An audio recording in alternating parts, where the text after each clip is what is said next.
कमरा नंबर 309। एक छोटे से गांव में विक्रम नाम का एक जासूस रहता था, जिसे नई नई जगहों पर जाने का बहुत शौक था। एक बार उसे एक छोटे से पहाड़ी शहर में एक मामले की जांच करने के लिए भेजा गया। वह एक पुराने होटल में रुका, जिसका नाम था होटल सनराइज। होटल में पहुंचते ही उसने अपना कमरा लिया, कमरा नंबर 309। रिसेप्शनिस्ट ने उसे कमरे की चाबी देते समय एक अजीब सा चेहरा बनाया और कहा, उस कमरे में बहुत से लोग आ चुके हैं, पर कोई भी यहाँ अधिक समय तक नहीं रुक पाता। विक्रम ने रिसेप्शनिस्ट की बातों पर ध्यान नहीं दिया। वह उस कमरे की ओर बढ़ गया। कमरे में घुसते ही उसे अजीब सी ठंडक महसूस हुई। कमरे का माहौल भारी था, जैसे वहाँ किसी ने अभी अभी कदम रखा हो। विक्रम ने इसे नज़रअंदाज कर दिया और अपना सामान रखकर आराम करने लगा। लेकिन रात होते ही अजीब घटनाएं शुरू हो गई। रात के करीब 12 बजे विक्रम की नींद अचानक खुल गई। उसने कमरे में किसी के चलने की आवाज़ सुनी।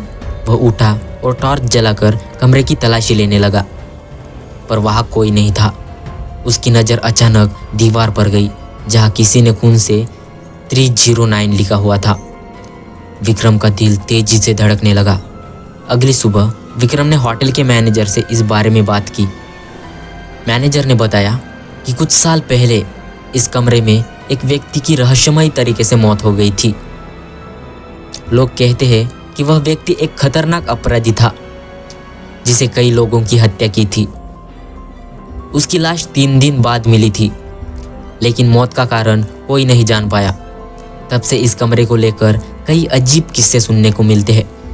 विक्रम ने मैनेजर की बात सुनी और उस मामले को सुलझाने का निश्चय किया। उसने कमरे में लौटकर उस रात के बारे में सोचते हुए ध्यान लगाना शुरू किया। अचानक उसकी आंखों के सामने अजीब दृश्य आने लगे। उसने देखा कि एक आदमी कमरे में इधर उधर भाग रहा है और अचानक ही उसका गला दबाकर कोई अदृश्य शक्ति उसे मार देती है। विक्रम ने महसूस किया कि वह खुद उसी स्थिति में है।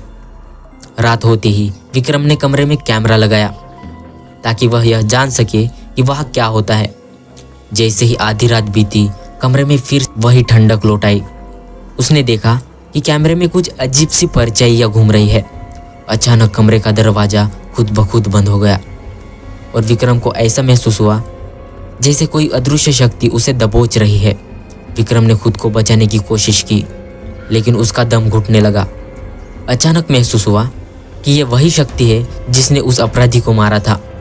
वह विक्रम को भी मारने आई थी, क्योंकि विक्रम ने उसकी रहस्य से पर्दा हटाने की कोशिश की थी। किसी तरह विक्रम ने अपनी पूरी ताकत जुटाई और कमरे के दरवाजे को खोलकर बाहर भाग गया। होटल के बाहर पहुंचकर उसने पीछे मुड़कर देखा तो कमरा नंबर 309 की खिड़की से लाल रोशनी चमक रही थी, जैसे कि कोई उसे फिर से अंदर बुला रहा हो। विक्रम ने उस होटल को उसी वक्त छोड़ दिया और वापस कभी लौट कर नहीं आया। आज भी होटल सनराइज का कमरा नंबर 309 के बारे में कहते हैं कि वहाँ जो भी जाता है उसे अपनी जान गंवानी पड़ती है। उस कमरे का रहस्य अभी तक अनसुलझा है और वह अपराधी की आत्मा आज भी वहाँ भटक रही है, इंतजार कर रही है कि कोई और उसकी कहानी को जानने के लिए आए और उसकी गिरफ्त में फंस जाए।